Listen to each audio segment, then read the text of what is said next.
नमस्कार, आपका हमारे इस सामाजिक मीडिया प्लेटफॉर्म पर स्वागत है। तो आज की खबर ये है कि जैसे तैसे मध्य प्रदेश व्यापम ने घसीट तान के पटवारी का पेपर कराया और उसके बाद ये कांड कर दिया। आप भी देख लीजिए, खबर बाजू में लगी हुई है, आपको दिख ही रहा है। भाजपा विधायक के कॉलेज के सेंटर से पटवारी में टॉप 10 में से 7 उम्मीदवार कर्मचारी चयन मंडल ने मार्च अप्रैल में आयोजित कराई थी।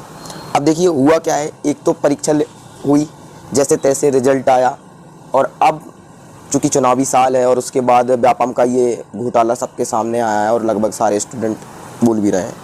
टॉप 10 उम्मीदवारों के प्राप्तांक देखिए, मैं आपको भी दिखा दे रहा हूँ। पूजा शर्मा 200 में से 183 नंबर, रिंकू सिंह गुर्जर 177.75 नंबर, पूनम राजावत 177.40, कृष्णा कुशवाहा 177.6, मधुलता गढ़वाल 176.12, आकाश शर्मा 175.75, अंकिता मीना 174.88। ये सब ग्वालियर, भोपाल, ग्वालियर, सागर, ग्वालियर आपको सामने दिख रहे हैं, ये शहर हैं। अब मुझे ये बताइए आप कि ये कितनी विश्वसनीयता है, उन सारे विद्यार्थियों के साथ कितना बड़ा धोखा है जो इस उम्मीद के साथ फॉर्म भरते हैं कि भाई चलो मैं रात रात भर पढ़ाई करके पास निकाल रहा हूँ, मुझे इस समाज के बुद्धिजीवी लोगों को एक प्रमाण देना है कि मैं सरकारी नौकरी लगाना है, मैं बेरोजगार घूम रहा हूँ, कैसे भी करके मैं मन लगा रहा हूँ, मैं किस तरीके से पढ़ाई कर रहा हूँ मैं ही जान रहा हूँ। उसके बाद विधायक लोग कर रहे थे पेपर, ये कैसा न्याय है? अब मुझे ये बताओ आप, ये जो खबर है, ये जो कॉलेज है, जो भाजपा विधायक संजीव कुशवाहा का भिंड मतलब कि जो परीक्षा केंद्र है, ग्वालियर के जिस केंद्र में परीक्षा दी वह भिंड के भाजपा विधायक संजीव कुशवाहा का इस सेंटर में से 114 लोगों का चयन हुआ। सोचो आप, विधायक महोदय के कॉलेज की साठगांठ में 114 लोगों का सिलेक्शन मायने रखता है। 7 टॉपर उम्मीदवारों ने परीक्षा रद्द करने की मांग की। टॉप 10 में शामिल इन 7 उम्मीदवारों का सेंटर ग्वालियर के NRI college of engineering and management में था। इन उम्मीदवारों के रोल नंबर की सीरीज भी एक जैसे शुरुआत है, जिनके 2488 से हुई है। इन 7 में से 5 उम्मीदवारों के हस्ताक्षर हिंदी में है, हस्ताक्षर में सिर्फ नाम लिखा है, किसी तरह की बनावट नहीं है। इसके बाद फर्जीवाड़े के आरोप बढ़ गए हैं। इन टॉपर्स के कुल 200 में से 174 जो मैंने अभी गिनवा दी है। ये तो खबर थी जो आपने देख ली, अब मेरी राय सुनिए आप। कर्मचारी चयन मंडल का नाम व्यापम से बदलकर इसीलिए किया गया था ताकि इस तरीके की चीज़ें ना हो। और आपको भी पता है कि इसके पहले भी एक व्यापम घोटाला हो चुका है जिसमें पैसा इतना सुनने लगे थे कि गिन भी ना सकते थे हम। तो मेरा माननीय चेयरमैन महोदय, माननीय मुख्यमंत्री महोदय, आपसे हाथ जोड़ से गुजारिश है, हमारे जैसे इस प्रदेश के लाखों युवाओं का भविष्य दांव पर लगा हुआ है, आप उनकी ज़िंदगी के साथ खिलवाड़ा मत करिए, करवाइए। माननीय विधायक महोदय जी, आपसे भी हम कह रहे हैं, हम लोग रात रात भर के पेपर जैसे तैसे पास करते हैं, देने जाते हैं। पहली बात तो ये कि एग्ज़ाम सेंटर ही इतनी दूर होता है कि हम पेपर देते जाते जाते ही हमारी हालत ख़राब हो जाती है। ऊपर से फिर इस तरीके की सूचना मिलती तो हृदय में बहुत पीड़ा होती है कि क्यों पढ़े, फिर हम लोग ना पढ़े। हम लोग इतनी डिग्रियां करके हमारे माता पिता ने लाखों रुपया बर्बाद किया हमारी शिक्षा पे, फिर क्या करें हम? मतलब आप बताओ आप चाहते क्या हो? आप अब आपको पेपर नहीं कराना तो ठीक है, मत कराइए, कोई दिक्कत नहीं है। जैसे तैसे आपने लीपा पोती करके पेपर करा भी लिया है, रिजल्ट भी दे दिया है, उसके बाद फिर ये क्या है? ये क्या समझे इसको आपका नतीजा? माननीय महोदय देखिए, आपका जो तानाशाही शासन है वो बहुत युवाओं पे बहुत ज़्यादा नहीं चलेगा।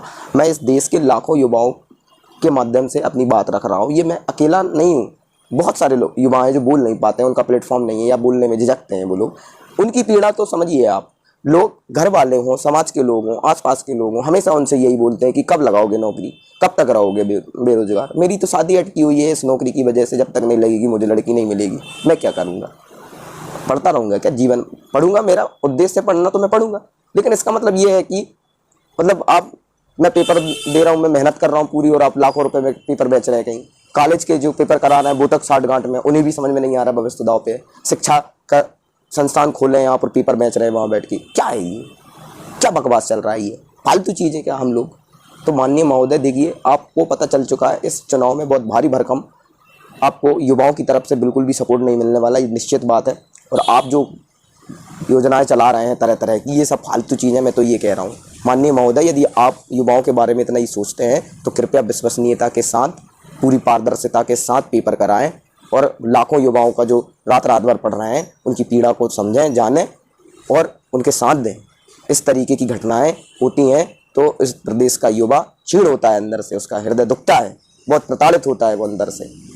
तो मैं अपने इस चैनल के माध्यम से आप सभी के साथ संदेश करना चाहता हूं दोस्तों, आप सब लोग इकट्ठे होइए, कैंपेन चलाइए, ट्वीट करिए, इस खबर को ज़्यादा से ज़्यादा पहुंचाइए। अगर ये खबर सही है तो पेपर या तो ये जो टॉपर्स हैं या इसकी निगरानी होनी चाहिए, जांच होनी चाहिए। और मैं तो ये कह रहा हूँ कि भाई जितने भी टॉपर्स आए हैं या जहाँ जहाँ भी पेपर के में साठगांठ हुई है, उन सारे उम्मीदवारों की एक बार चेकिंग की जाए, उनसे पूछा जाए।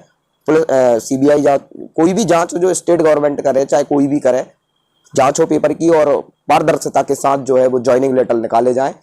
पटवारी भर्ती के हों, चाहे वो ग्रुप 2 सब ग्रुप 4 के जितने भी पदों पर निकली हुई थी भर्ती उसके हो, और आगामी समय में जितनी भी परीक्षाएं पेंडिंग डली हुई हैं उन सारी परीक्षाओं की पारदर्शिता से परीक्षा हो। और ये चुनावी वर्ष है तो इसी कारण से ये परीक्षाएं आई हैं। हमें भी पता हुआ है कि परीक्षाएं का सूखा लगातार 2 साल से चला है, 2019, 21, 20 ऐसे ही चला गया था, बिल्कुल नहीं हुई है परीक्षाएं। कैसे कैसे हमने समय को हम कैसे आगे बढ़े हैं, हम लोगों को कितने प्रताड़ना हम लोगों ने झेली, हम ही जान रहे हैं। तो आप लोग उठिए, अपने अपने सोशल मीडिया और अपने अपने स्टेटस पे डालिए। आप विरोध नहीं करेंगे तो आपके साथ यही होता रहेगा। कितने लोगों को प्रमाण देंगे हम, क्या करें हम में कहाँ कमी रह रही है? कहीं नहीं रह रही है। हम तो रात भर अपना बेस्ट दे रहे हैं, लेकिन जब इस तरीके की खबरें होती हैं तो दुख होता है, बहुत ज़्यादा दुख होता है। चिंतनीय विषय है और बहुत ज़्यादा चिंतनीय विषय है। मैं सबसे कह रहा हूँ, सारे लोगों से आग्रह कर रहा हूँ, जितने भी विद्यार्थी प्रतियोगी परीक्षाओं की तैयारी कर रहे हैं, सारे लोग उठें, कैंपेन चलाएं और अपना अपना आवाज़ बुलंद करें, ताकि इस तरीके की घटनाएं सामने ना हो। यदि आप नहीं करेंगे तो यही होता रहेगा और राजनीति चलती रहेगी, वोट बैंक चलता रहेगा और आप घाटे में जाते रहेंगे। तो मेरी बात मानिए और युवाओं, उठो, जागो, पढ़ाओ और देखो चीज़ों को। हमारे पास सोशल मीडिया का बहुत अच्छा प्लेटफॉर्म है, वहाँ केवल इसलिए नहीं है वो कि आप मैसेज करें। उठिए और विरोध करिए।